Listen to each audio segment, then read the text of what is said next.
Hi, I'm Rosaina Haji. I grew up eating traditionally prepared meals by my grandmother and family.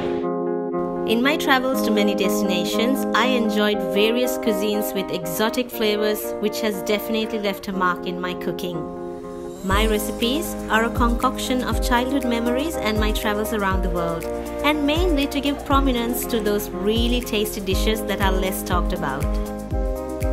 This is the minority taste.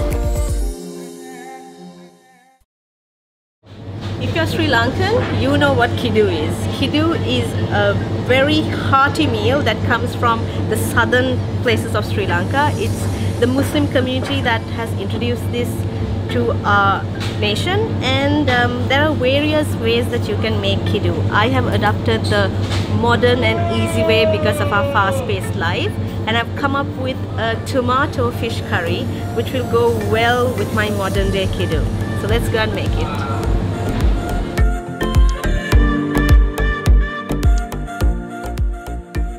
So the best way to check whether the oil is hot enough is you just take a curry leaf, and so when it's bubbling up, you're ready. Then you put your brinjals in and let it fry. Once it's golden brown, you take it out and you let it drain on paper towel. Into heated oil, you put onion, and when it's getting translucent, you put a little bit of mustard seeds, and this is moldy fish. In it goes. I have all my everyday spices here, like from cumin to curry powders to chili powders to everything. Take half a teaspoon of coriander powder and just 1/4 teaspoon of cumin powder.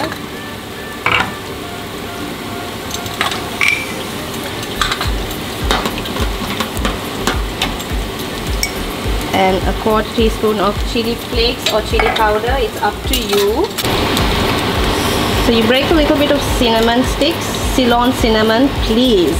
And you put pandan leaves in, you put curry leaves in, and then you add the potato and let it fry just a little bit. Add a little bit of salt into this. So you don't have to worry about it not getting cooked because it's already boiled. So once the potato has absorbed all the spices, you add just a touch of coconut milk just to bring it together. So once it's all coming together like this, and you're done.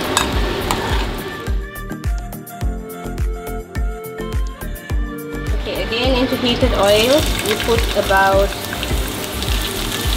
2 or 3 spoonfuls of chopped onions. Now, when you're cooking Sri Lankan deviled prawns and cuttlefish, don't chop the onions because then it becomes Chinese. You always slice it. Slice the garlic. And don't put too much of ginger, because it has to have the Sri Lankan taste as opposed to an East Asian Chinese taste. Put a few pandan leaves, curry leaves. Always add salt to the onions, especially when you're doing something like a dry stir fry. It's better to season the onions. Then you add green chilies. And let it fry just a little bit. I just add a little prawn head because it adds so much flavor, and then once it's a bit fried, I just squash it in. Can you like see all the flavor coming out of the head? Because that's where the flavor is.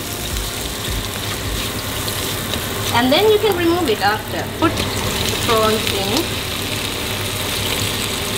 with the shell, because kiddu is such a, I call it a contact sport because you have to use your hands to eat it. So add your prawns and your cuttlefish rings together because it doesn't take long to cook. So just add it together and then let it turn color. So you add chili flakes, about 2 tablespoons. This is going to be a little bit spicy. 1 tablespoon of coriander powder, 1 tablespoon of curry powder, and let it cook. Mix it up, let it cook. Now if you feel like you need to add more, you can add more, but don't add any water or any milk because this has to be extremely dry. Now we're going to start on the ghee rice, which is essential for kiddu. Any kiddu is done with ghee rice. Sometimes they use plain rice, but ghee rice is what makes kiddu a kiddu. So you put 1 tablespoon of ghee, and it's getting hot, and just 1.5 tablespoon of onions, about 2 or 3 cloves, 1 crushed cardamom pod, or maybe 2, and when it's translucent, you put washed and drained rice. All you have to do is let the rice infuse the clarified ghee and the onions and all that aromatic spices, and you're done. Once that is done, you add it back into your rice cooker and you add sufficient water. Now I'm using 1 cup of rice, so it's usually about 1.5 cups water to about 2.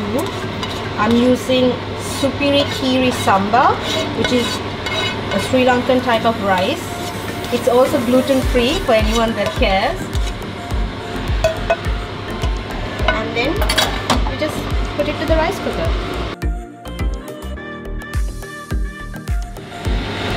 One tablespoon of oil.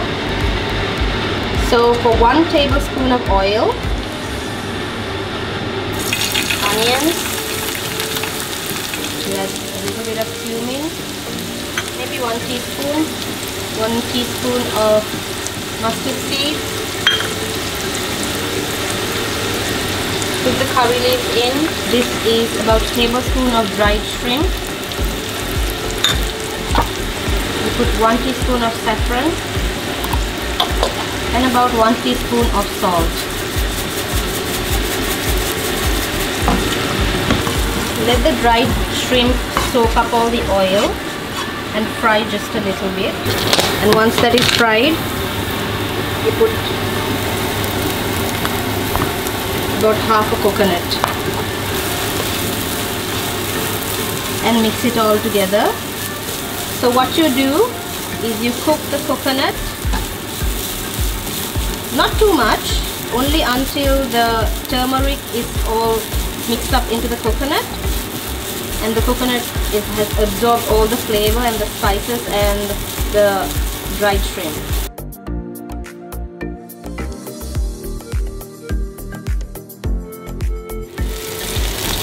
Put about 2 tablespoons of onions,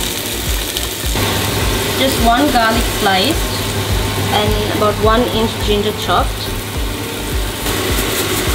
Add some salt right into the raw onions, and about 3 big beef tomatoes chopped, and let the tomato cook. When the tomato is pureed a little bit, you add actual tomato puree, about 3 tablespoons. So for each beef tomato, 1 tablespoon of tomato puree, and let that cook. And into this you add just 1 tablespoon or even half a tablespoon of palm sugar. You can add processed sugar, I just prefer the palm sugar, and let it melt and cook. Keep the lid closed and let it all soak up together, and then you add your fish. Now I'm using Nile perch, which is a firm fish, So try to cook with a firm fish, because a soft fish will just go into shreds. You need a firm fish for this recipe.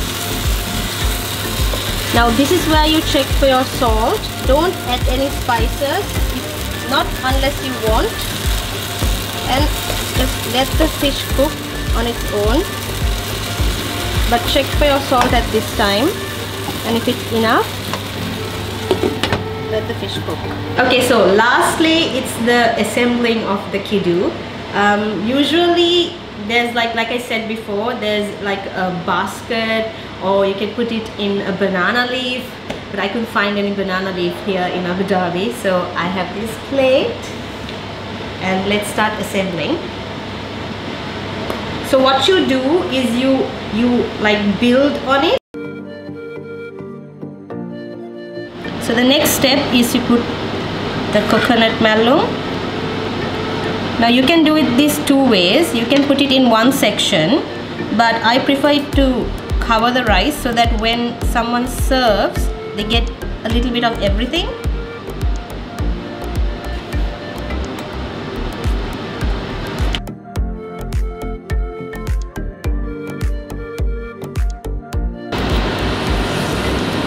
What I like to do is I like to put the fried brinjals, just sprinkle it all over,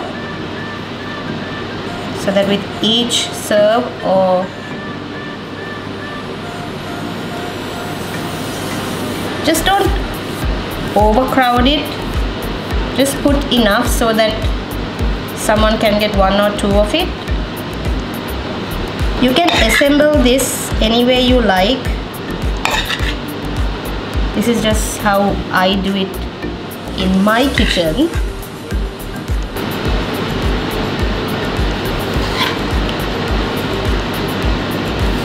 So the point is to assemble it in such a way that when someone serves, that they get a little bit of everything. And that is how you enjoy this. Actually, it's a very, very hands-on meal. They add chutney, but you don't need chutney when you make this tomato fish curry, because it's tangy, it's sweet, it's a little bit savory. So you get that flavor from this fish, tomato fish curry that I made. So you don't need the chutney. And if you think that it looks like a crowded meal, it actually, this is what kiddu is. It's a very crowded family meal. It's a family feast where everybody just sits and enjoys. Okay, so now this is something additional. Okay, I'm not going to make this at home. I don't know anyone who does actually, because you can buy this from the store. It's spreads with onions and chili. It's very famous in Sri Lanka. It's called the spreads fry. This is additional just to add that crunch and crisp. You can offer this as a side dish, or you can add it if you want to, like just to give it a look, just to show that this is also a part of it. I know for people who haven't seen a proper kiddu, this must be looking like, oh my god, it's too much, it's too busy. But this is what it is. And this is how a lot of people enjoy kiddu. It's busy, it's packed with stuff, and it's just absolutely yum.